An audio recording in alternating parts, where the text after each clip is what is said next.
विश्व 24 न्यूज हर पल आपके साथ। नमस्कार, आपण पाहतात विश्व 24 न्यूज। मी आपल्यासोबत सुकेशनी गावंडे। मुंबईचे माजी पोलीस आयुक्त संजय पांडेंना दणका। सीबीआयने केला गुन्हा नोंद।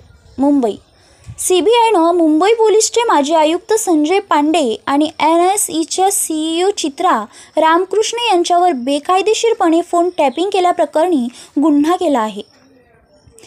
सीबीआयच्या अधिकाऱ्यांनी संजय पांडे यांच्या घरावरही छापा टाकला होता। 1986 बॅचमधील IPS अधिकारी संजय पांडे यांचा मुंबई पोलीस आयुक्त पदाचा कार्यकाळ वादग्रस्त ठरला होता। 30 जूनला संजय पांडे सेवानिवृत्त झाल्यानंतर ईडीनेही त्यांना नोटीस पाठवून चौकशीसाठी बोलावले होते। आता सीबीआयने त्यांच्यावर गुन्हा दाखल केला आहे। संजय पांडे आणि चित्रा रामकृष्ण यांनी एक ऑडिट कंपनी स्थापन केली होती। 2018 पासून सीबीआय NSE स्कॅमचा तपास करत आहे। 2009 ते 2017 या काळात शेअर मार्केटमधील कर्मचाऱ्यांचे फोन बेकायदेशीरपणे टॅप केल्याप्रकरणी सीबीआयने त्यांच्या विरोधात गुन्हा दाखल केला आहे। काय आहे हे प्रकरण?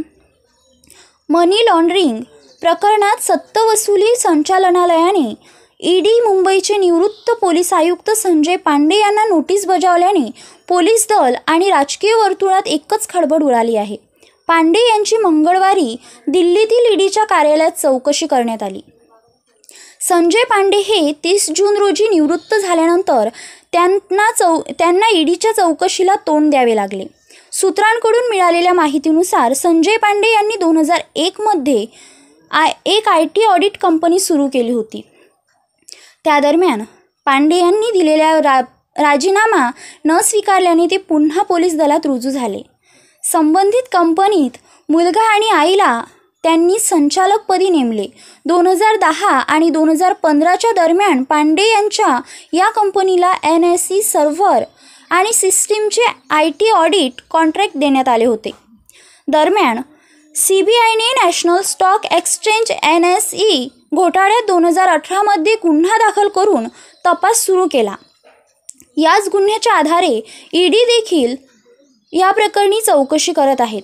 त्यामुळे येत्या काळात पांडे यांच्या अडचणी वाढण्याची शक्यता वर्तवण्यात येत आहे। तसेच सीबीआयनेही आता त्यांच्यावर गुन्हा दाखल केल्यानं संजय पांडेच्या अडचणी वाढणार आहेत। राज्यातील महत्त्वाच्या आणि आपल्या भागातील ताज्या बातम्या पाहण्यासाठी आजच आमच्या विश्व 24 न्यूज चॅनलला YouTube वर सबस्क्राइब करा आणि बेल आयकॉन प्रेस करा।